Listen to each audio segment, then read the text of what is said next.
Here are the horoscopes for the week of the 24th to the 30th of January 2022.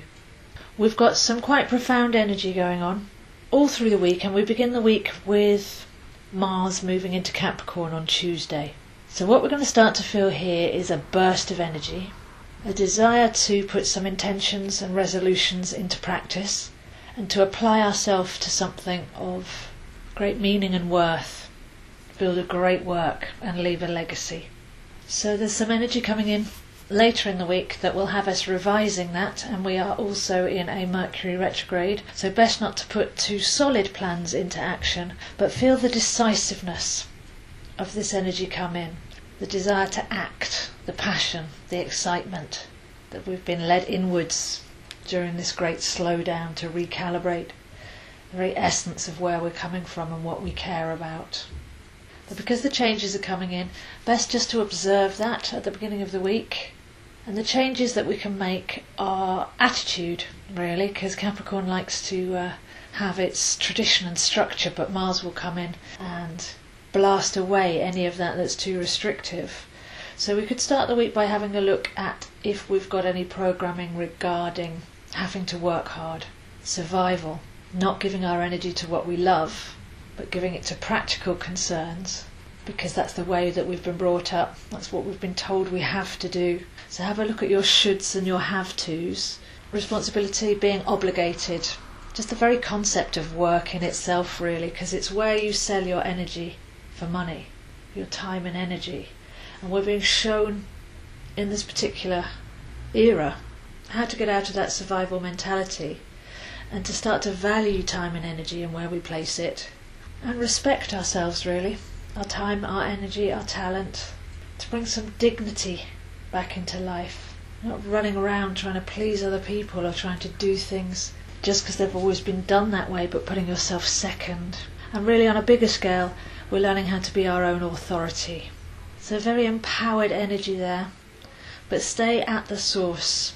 Observe where you've wasted your energy, what previous goals have actually led to, whether they've actually made you happy or not, where you set your intentions from, where is your sense of purpose, passion, and where can all of your talents contribute to the world, but also at the same time creating the most energized and enjoyable life. Because by Wednesday we've got Mercury retrograding back into Capricorn, so those early thoughts are going to set the groundwork, but we need to remain flexible as to how we go about it, and it's not really the acting upon it stage yet, even though we're going to feel very active. So with Mercury moving back into Capricorn, we'll be able to revise all of the things that I've just said, our view of work, our view of responsibility, our view of struggle, our view of purpose, what we're putting our energy to and why.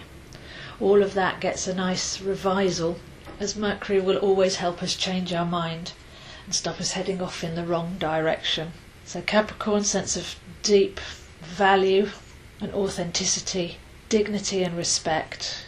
Gonna give our energy to something, make it worth it, and apply ourselves steadily and with conviction. But Capricorn, the mountain goat, we need to make sure that we're climbing the right mountain in the first place and that we're going to enjoy the view on the way up. So balancing that work-play equation, see what you can do to turn your work into play, do more of what you love, being more self-reliant and less reliant on the system being some sort of external scaffolding support system. Capricorn's the backbone of the body, so let's get right into the bone marrow here of what really motivates us. By the weekend we've got 3 aspects all coming up at once, so we begin with Venus turning direct. So Venus has taken us on a trip in Capricorn to show us our value, what we love, who we love, how we love, our tastes, our talents, our abilities, what we're growing, what we're producing, and a deep sense of self-worth. So from now on I feel that we're only going to give our energy to something that's worth it, having totally recentered and decided what we value. The Mercury retrograde in Capricorn meets with Pluto at the weekend as well. And here's where the revisal really comes in, I think. We might decide to leave something behind that we put a lot of energy into in the past. But because that goal was set from a motivation of survival or struggle or obligation or external validation, our motivations changed, and we'll realise that that's actually instead of I should finish this because I started it, I don't want to see myself as a quitter, that kind of energy, we may be in a mindset to just realise, look, I'm not even going to enjoy the results of this, even if I get them.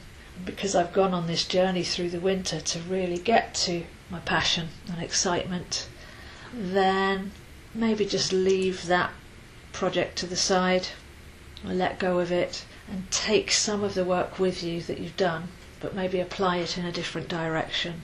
So Mercury retrograde meeting with Pluto, there's going to be an ending of some sort, but the energizing is going to be the real fire that helps the phoenix rise, as it were.